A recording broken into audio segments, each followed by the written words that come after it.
The black, there is a white man's burden that you owe them restitution for 246 years of unpaid labor. There we go. This is when the poo-poo start coming out. The heart of that Vader. That's great. All right. We're working with that too.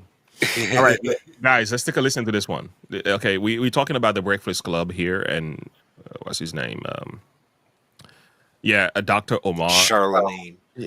I'll be honest with you. When you listen to this guy, I'm like, this is a black supremacist. Like, I'm not Aren't sure. most of them? Yeah. These people worship at the altar of melanin. They everything is about skin color. And as a black man, I'm like, yo, I am tired of black people. All they talk about is their skin color. Now, even though he's gonna make some good points in this video, I don't know why certain black people take these men as their intellectuals, because I'm like, that's not an intellectual. We do have intellectuals that are black, but This ain't it. you see what I mean? It's like the stuff this stuff this man says, if a white person were to say that, he will be canceled for the rest of his life. Oh, yeah. In a heartbeat. Watch. Bottom line is, when Joe Biden got elected, he said he wanted to fast track 4 million undocumented residents to full citizenship. Black people completely ignored it. I spoke on it. I said, do you know why he want to fast track 4 million? Because he know he's not going to do nothing for us. We ain't going to be motivated to vote for him November. So what he's going to do is have these migrants already set up with citizenship so they can replace the black vote that he loses. The migrants are being put in our communities on purpose, New York and Chicago on purpose, because they are what? The two blackest cities in America. They're the two largest cities in America. They're the two most politically conscious black communities in America. So if we can wash out the black with the brown in New York, if we can wash out the black with the brown in Chicago, Philly don't stand a chance. Atlanta don't stand a chance. LA, Houston, Dallas, Detroit, Chicago don't stand a chance. The migrants are here for 3 reasons. Replace us at the polls, replace us at the low-end industry jobs. They're not the enemy. This part is true, what he is saying, right? I'm not sure if that is the ultimate plan, but it seems like the Democrats are desperate, so they are definitely shifting the voting block, right? And that's why now there is like a push. Recently, it was on X that they are voting. I mean, the Republicans caught out to it. They're like, yo, we got to pass a law to make sure these guys are not allowed to vote in this country without an ID.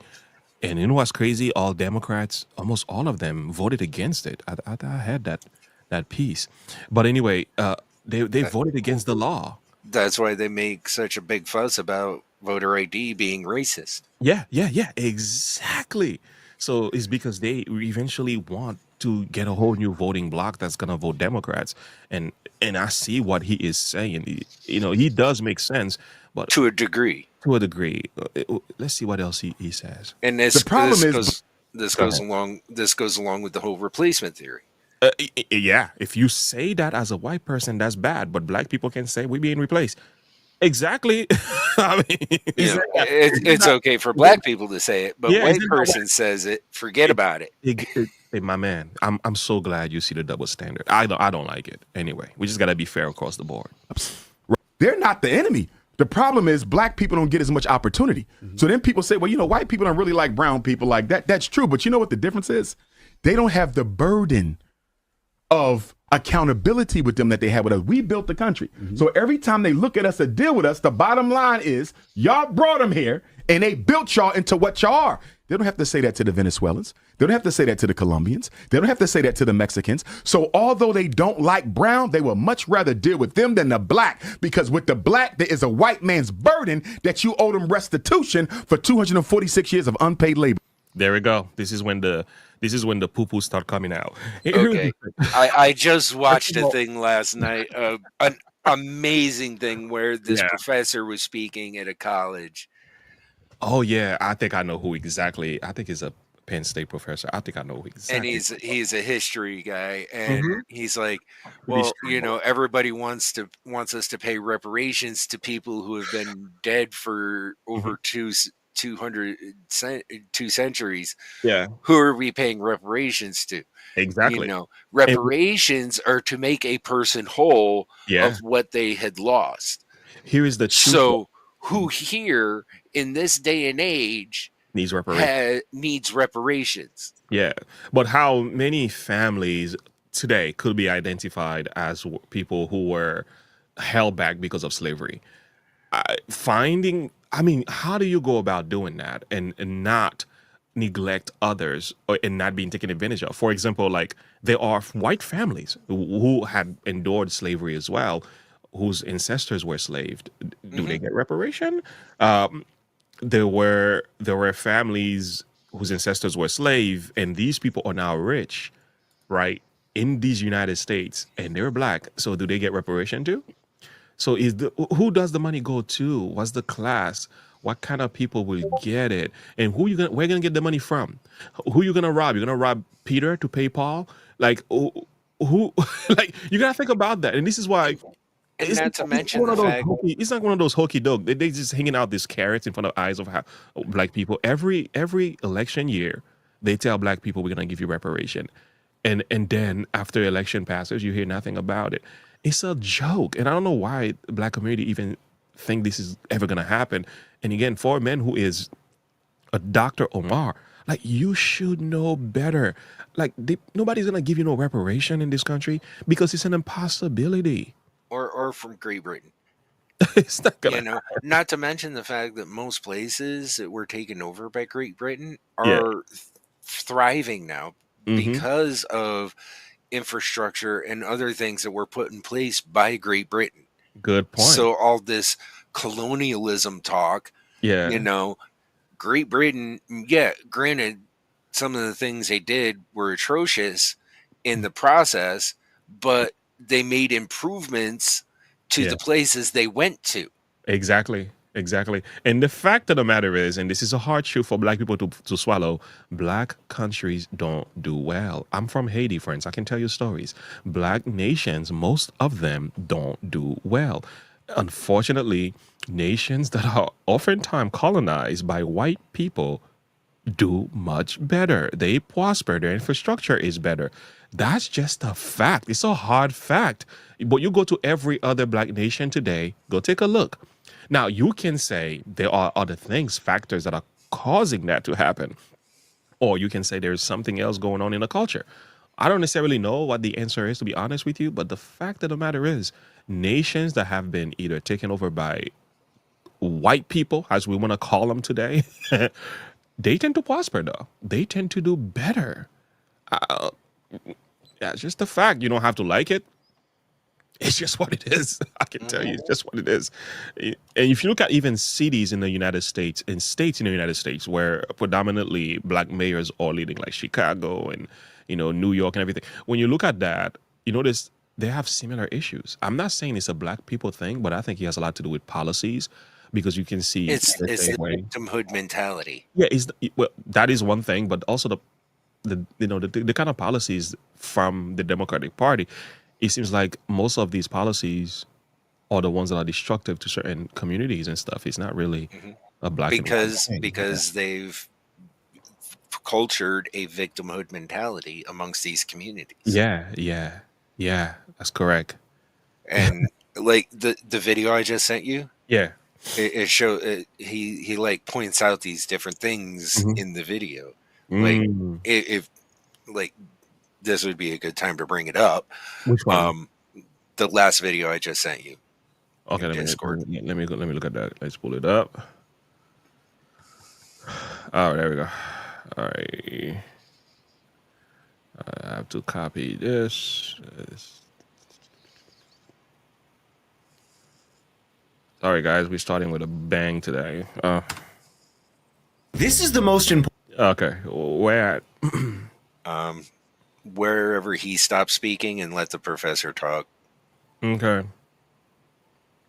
Oh boy, that'd be good. Important that before we delve into this, I'd like to state that I regard slavery as a crime against humanity and do not advocate for it. With that disclaimer out of the way, let's watch this clip. In recent months, we've seen the issue of slavery and colonialism expand beyond campuses, as we've now got, of course, from Barbados to Jamaica, prominent Caribbeans also calling for Britain to pay reparations for slavery and the consequences of colonialism.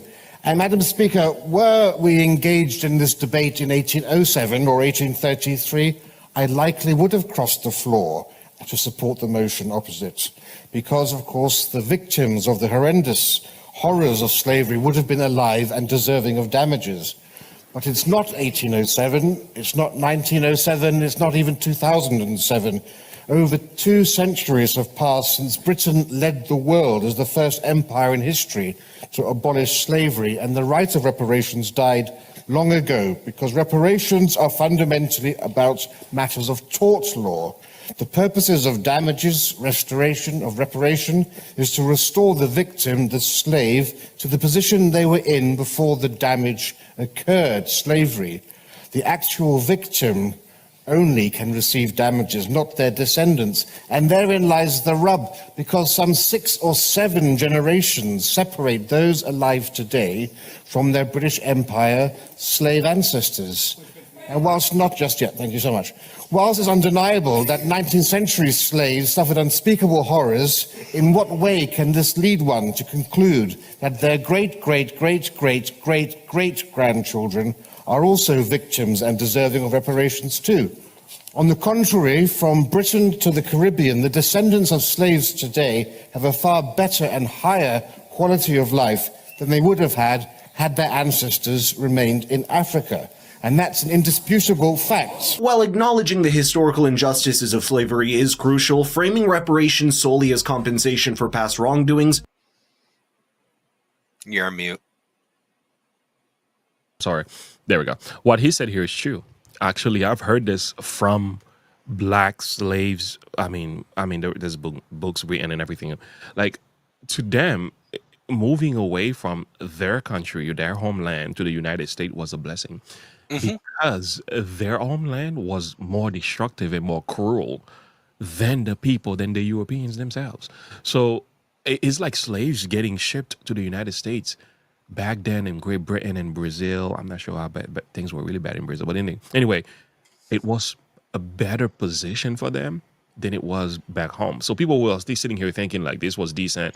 You know, like they were living like great lives and everything. And all of a sudden the white people come and pull them out. No, actually, I hate to say this, but they were butchering each other. They were being enslaved by each other. They were killing one another. It wasn't that simple, lovely. And it wasn't like, you know, 1 or 2 people here or there. They were killing each other in mass. Yeah, okay.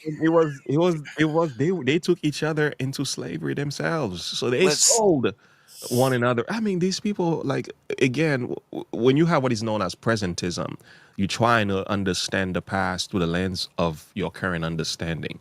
It's always wrong. You have a revision of history because you think things were as simple as they were. That's why people like when they criticizing certain things in the biblical history, and I'm like, I laugh because I'm like, yo, you don't have a proper understanding of how things were in the light of what you understand now. You have to go and start thinking with this modern view of slavery. For example, the same people who are complaining about slavery, right? How come they don't talk about the slavery of today, right? There are real slavery going on as we speak. Oh, he gets to that. Oh, yeah. And that's what's crazy about it. It's like, you don't talk about that. You neglect that too, but you still want to complain. I think this professor, we got to sit down and listen to him fully. But, all right, let me fast forward to where the professor is speaking, and then we'll take a little segment and go back to Dr. Umar. Abolition of Slavery Act, converting enslaved people into apprentice laborers and taking steps to protect their work and well-being. If you let me carry on, I'll tell you why. But first I ask you, is a current descendant of a slave ethically entitled to benefit from their ancestors' sufferings? And who should pay? Is it ethical for an innocent person today to be culpable for the sins of their forefathers? Now, CARICOM, which is the Caribbean body calling for reparations, wants British taxpayers to pay. But why? Out of a population of millions, there were only 3,000 slave owners in Britain. The vast majority of the population of Britain descend from people whose lives were one of abject poverty and hardship, working in hellish conditions akin to serfdom. Why should they, as taxpayers, pay reparations? not just yet, thank you so much. 16% of the British population is now also foreign-born, so why should they pay for reparations? What about the descendants of slaves living in Britain today? Why should people from Trinidad and Tobago living here pay reparations to people in Jamaica? Then again, why is the demand for reparations always focused and framed in terms of Britain? Why are no activists asking for reparations from the African states that were equally complicit in slavery? Should they not pay reparations? They provided the slaves that were transferred over the ocean, and millions more slaves were kept in slavery in Africa by other Africans, just as were being transported across the Atlantic. Why does nobody ever actually speak about that unpleasant truth? What about the Arabs and the Muslims who bought and sold African slaves for centuries before the British arrived and continued to do so into the 20th century until the British and the French tried to stop it? And indeed, what about the slavery that carries on today? The International Labour Organization says that currently approximately 7 in every 1,000 Africans is a slave. 10 million people. In 2017, CNN reported hundreds of slaves are sold every week in Libya. So much energy is given to historic reparations and the historic plight of slaves. I would have more time for the argument if the people actively pursuing that course of action were equally vocal about surely the far more horrendous plight of slaves today, where there are more slaves today in bondage, in slavery, than crossed over the Atlantic. So where are the protests outside the Nigerian High Commission? Where are the protests outside the embassies of Niger, which has 800,000 slaves today? What about Mali and Chad and Sudan and Cameroon? It's almost as if there's an ulterior motivation behind the call for apologies and reparations exclusively from Britain.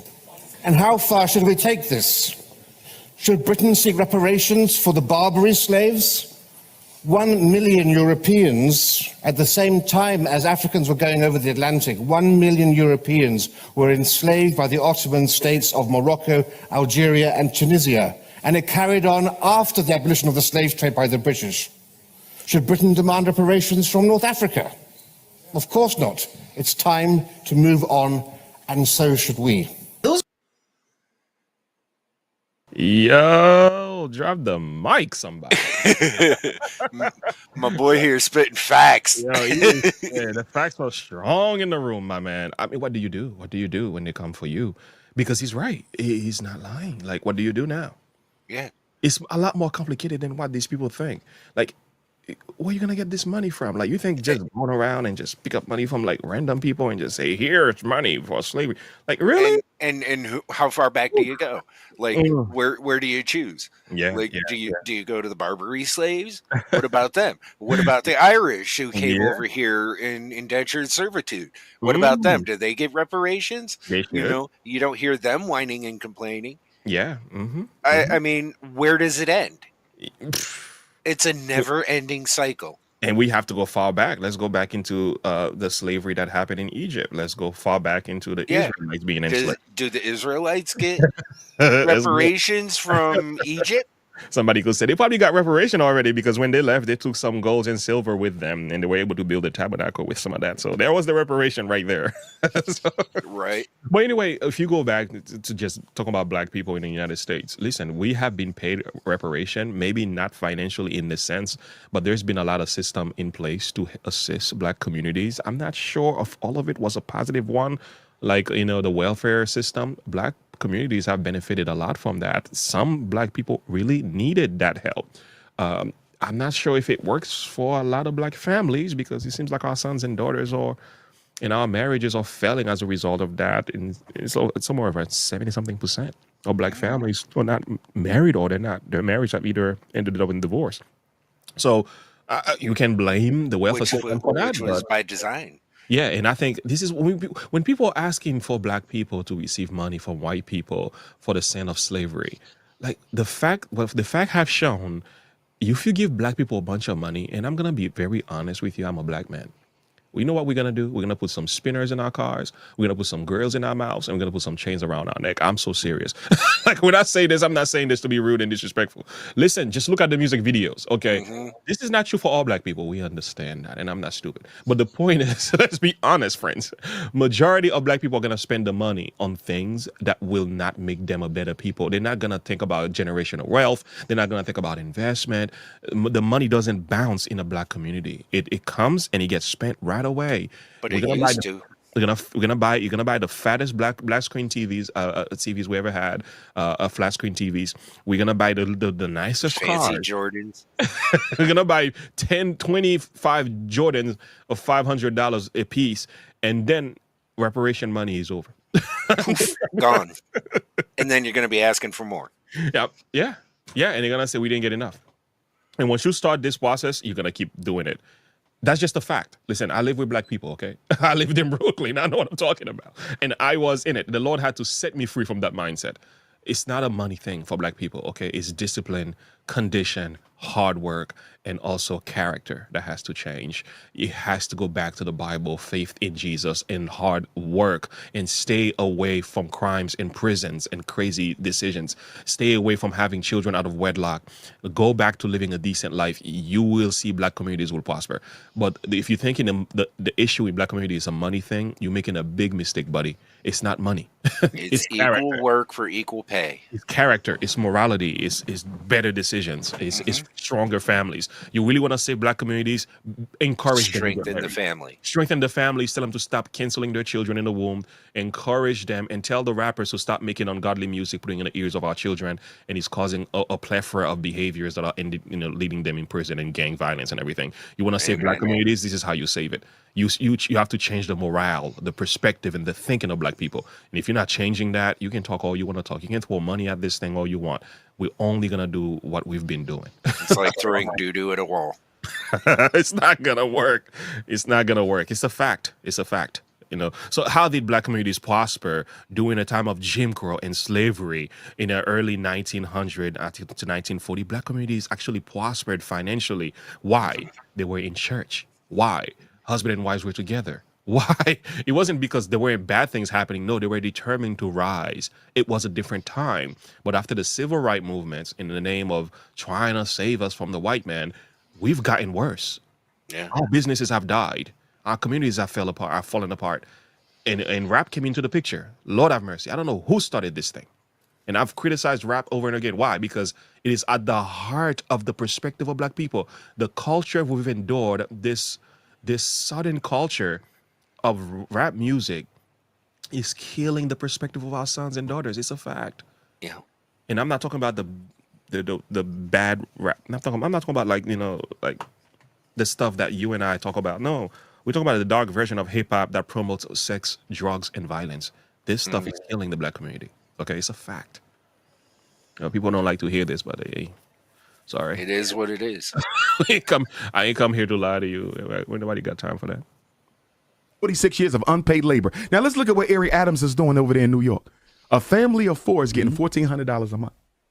$1,400 a month. Do you know that that's more than what some of the veterans are getting with a child? They're getting more money than veterans who served in the military. Damn. Not only that, they're getting free food stamps, free child care, and permanent housing.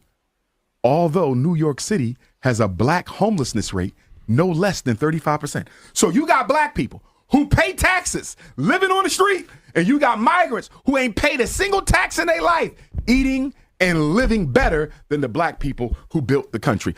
If I was talking to Eric Adams and Brandon Johnson of Chicago, I would ask them something. What is the Democratic Party giving you guys that you're willing to sacrifice your political future to push this migrant agenda? Because I don't see how they get reelected by black folks. Homeboy is wrong. Like he doesn't see how to get reelected by black folks. First of all, how did they get reelected in the first place? These policies were already there. Mm-hmm. It's not like the Democrats all of a sudden got elected and then they started to do these They were running, telling you that we are sanctuary cities. We welcome the immigrants. We gotta take care of these people. Like, what are you talking about? Black people voted for these men, put them in power while they were telling you before they got elected, we're going to do the followings. And yet you put them in power. And now you're complaining. Mm-hmm. You know Just, what? just because you're black and you think you're supposed to vote Democrat, no matter what. Exactly. That goes the racism all over again. Exactly. And now you want to tell us, oh, you no, this is bad for us again. Really? Like, why don't you tell black people to stop voting based on skin color? Tell Or black party. people, yeah, tell black people to stop voting because of they're Democrats. No, tell them to vote their values. Vote for what is best for the country, what is And best for policies. the family, and proper policies. They don't talk about that. So even though he's saying some things about you, at the same time, he's not really providing a good solution. He's just a bad doctor. You're diagnosing the problem, but you're not providing medicine, buddy. Mm-mm.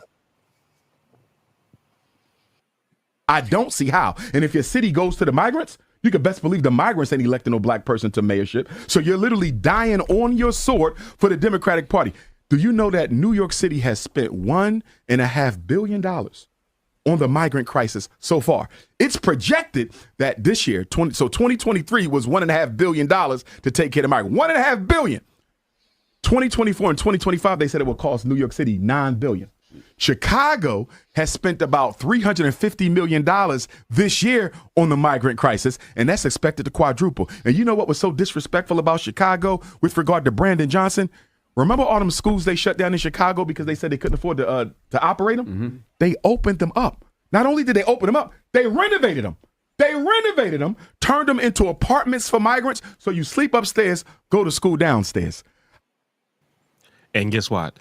Y'all still gonna vote for the same party who's doing this to your people. And that's what's crazy about it. After all of this stuff he said, they're still going to vote Democrats. Mm-hmm.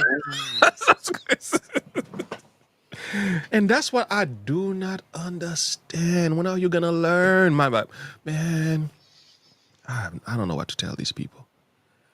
You know, it's kind of like when you read 2 Timothy chapter 4, I think chapter 3, the Bible says, I think, let me find it for you.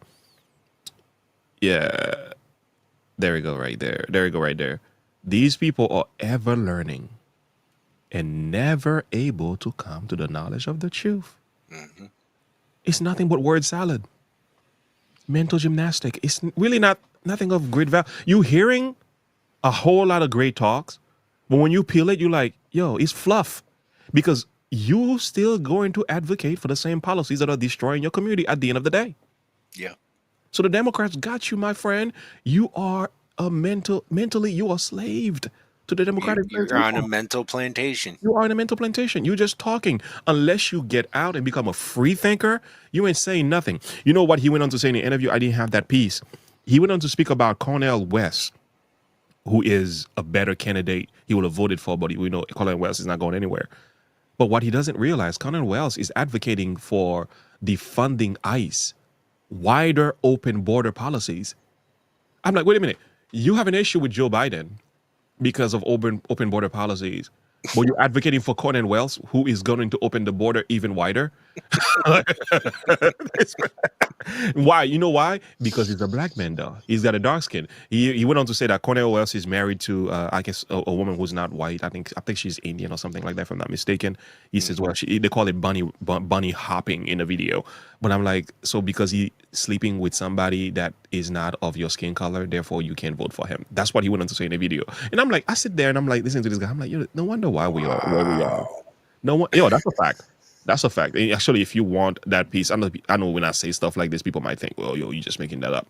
No, let me prove it to you. Actually, I'm going to go to, because for you to make that statement and then not be able to prove it, they can easily say people are just making things up. So let me not make things up. Let's go to Black Conservative Perspective, because he's going to piece on that. He's going to speak on that a little bit. Yeah, there we go. We're not going to take the whole thing. I would ask them something. What is the Democratic Party giving you guys that you're willing to take care of black people? And that's why I'm hoping that Black Chicago organizes, just like co-founder of the Black Panther Party, Bobby Seale did at the 1968 Democratic National Convention in Chicago. Bobby Seale turned up and turned it out with the Black Panthers. I hope Chicago doesn't let President Biden and Vice President Harris come there, because you know the Democratic National Convention is in Chicago. Right. August 19th through August the 21st. I hope Black Chicago don't let the Democrats come to your city where they have bred this migrant crisis and y'all don't do nothing about it. And I'm going to tell you who else needs to stand up and show out. Milwaukee. Even though they don't have a migrant crisis like Chicago and New York, the Republicans. Let's fast forward. He's going to speak against both Democrats and Republicans. He's providing African Americans nothing. Now, watch this. Red or blue. We don't care what side of the aisle that they're on. You know, Black America suffers from battered spouse syndrome envy. And what battered spouse syndrome speaks to. He's actually speaking against Black people who believe Donald Trump is a positive means. And look what he says about us. It's crazy. Like, this is the Black supremacist stuff I'm talking about. But yet, he buys into the Democrats' propaganda when it comes to other issues. And that is what keeps him from coming out and supporting somebody like Trump, who, in my opinion, would be the best candidate to vote for this time around. Doesn't matter what skin color you are. But again, because Umar Johnson is on that white supremacy nonsense, this is what he says when it comes to who he is supporting personally. So what do you think about, blacks loving Donald Trump so much, shaking his hand, kissing his hand, rubbing his back, saying we support him? What do you think about that? Slave master syndrome, white Jesus syndrome. We don't care if the white Jesus wears red or blue. We don't care what side of the aisle that they're on. You know, Black America suffers from battered spouse syndrome envy. And what battered spouse syndrome speaks to is the fact that no matter how bad you beat me up, if I believe I need you in order to survive, I'm never going anywhere. And part of our problem, part of the equation to our problem as American Africans, why we don't do anything on our own, is we are often waiting for the great white savior to come. See, this guy is crazy, yo. I told you. They're just seething with racism. Yo, the racism is out of control. If this was a white man saying this, he will be canceled. Listen, they will have shut him up. Yep. His YouTube channel would have been down. All his brand deal would have been. Listen, they would have cut him off, man. What happened to Adam? What was his name? The artist, the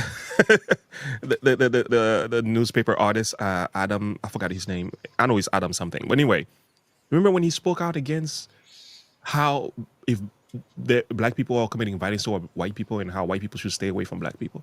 That's all. Oh yeah. That's all he said, and that's a fact. Like, listen, I'm Black, and I stay away from Black people who are violent. I'll tell you that. Listen, we took our family, we moved into a suburb. Okay, we left the city. We go by to visit, share some gospel, minister to those in need, and then we leave. Like, we don't play.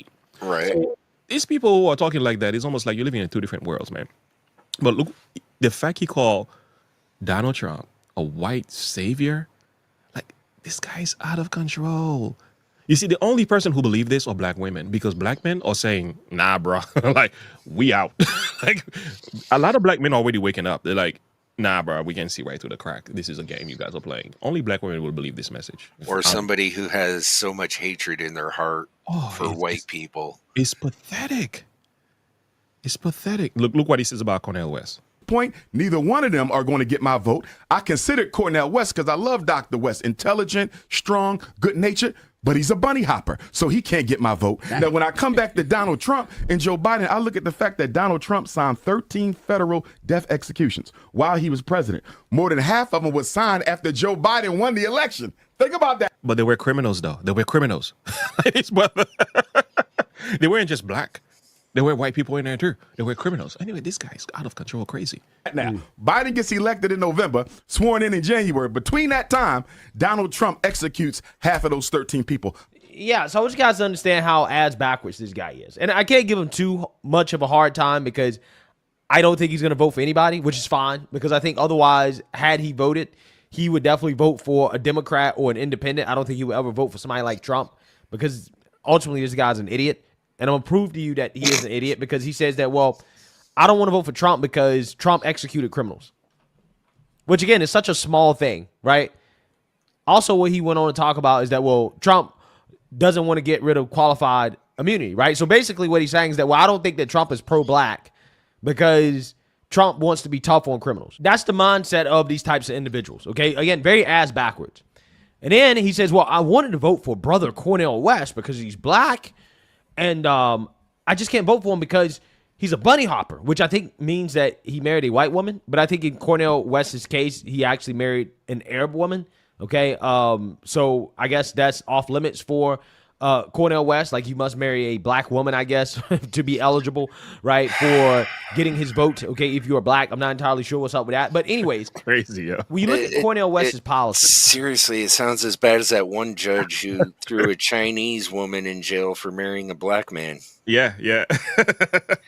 She just wanted to get her birth certificate changed to reflect accurately when she found out who her real father was, and turn around and found out she married a black man and had her thrown in jail for contempt of court. That's crazy. Like, lady, you're a probate judge, and you're getting paid more than the chief justice on the superior court. He's ridiculous. Like, what are you doing? As the Democratic plantation still at work, it doesn't matter what race the person is. It still has, it's the woke virus. It's ridiculous, man. Don't worry, she's getting in a lot of hot water for that now. Good. Justice is served. But Cornel West is pro. This is all just ridiculous. Yeah, it's just absurdity after absurdity. It's ridiculous. I'm gonna take a little segment of what else he's gonna say, and then we're gonna move on because we don't want to keep beating on that horse. It's absurd. That's what it is. Policies. Cornel West is pro abolishing ICE and demilitarizing the border. So he's pro open borders, guys. He's pro illegal immigration, but yet Umar Johnson says the only thing that's stopping him from voting for somebody like Cornel West, who is a radical progressive, is, well, he didn't marry a black woman. He didn't say policy. While at the same time ranting about how illegal immigrants are replacing black people in liberal cities and how there's no way as a black person you can vote for these black mayors that support this. But yet he said that the only thing stopping him from supporting a pro-illegal immigration presidential candidate is that he's dating a non-black woman. So therefore he can't vote for somebody like Cornel West. So if Cornel West was dating a black woman, this guy would turn around and vote for Cornel West simply because he's black. But if you look at his policies, by Umar Johnson's own admission, his policies are anti-black.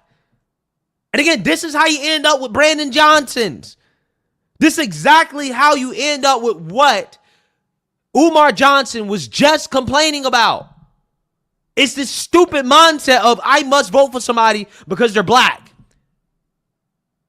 Even though you know the policies aren't good for black people, but Mr. Pro-Black here, oh, well, he's black, so therefore I must vote for him. When you literally are describing policies that this guy supports that you're saying are detrimental towards black people. But you said you vote for him just because he's black. If he had a black wife. This is the type of silly nonsense that I'm talking about. This is what I'm talking about when I tell you guys black leadership is piss poor. This is part of the reason why the black community is so lost, because the leadership is piss poor. Just the fact that Umar Johnson is taken seriously as a black intellectual, a thought leader, again, tells you the terrible state of so-called black leadership. These guys are clueless. You know what somebody like Umar Johnson would say to black folks if he was actually consistent, if he knew what the hell he was talking about, if he wasn't so deluded by this idea of the white man, right? He'd say, well, listen, at the end of the day, illegal immigration is the number one issue affecting black people. And ultimately, we can't allow our black power, our black resources, our black economic opportunities to be diluted. Therefore, we got to suck it up and vote for Trump. Because it's not like Trump actually hurt black people when he was in power. Not in any real way outside of criminals. Okay, yeah, Trump hurt black criminals. So what? But when you talk about the average black person that's not a criminal, I would argue that they benefited quite a bit from Trump's policies.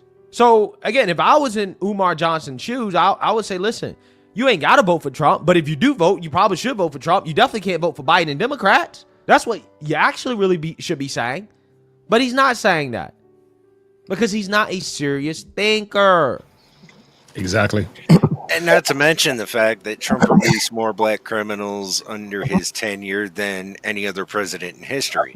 Yeah, the first step act and everything else. Yeah, I mean, come on, man. this guy's control. We at some point we're gonna have to finish that video because Oh yeah, there's a lot more to it. yeah. I think we need to save that for the next live stream. We're gonna go through the whole thing because it's just that good. I want to find the actual speech from the professor. I've heard of this guy before. It's not the first time. He's been roasting people. Anyway.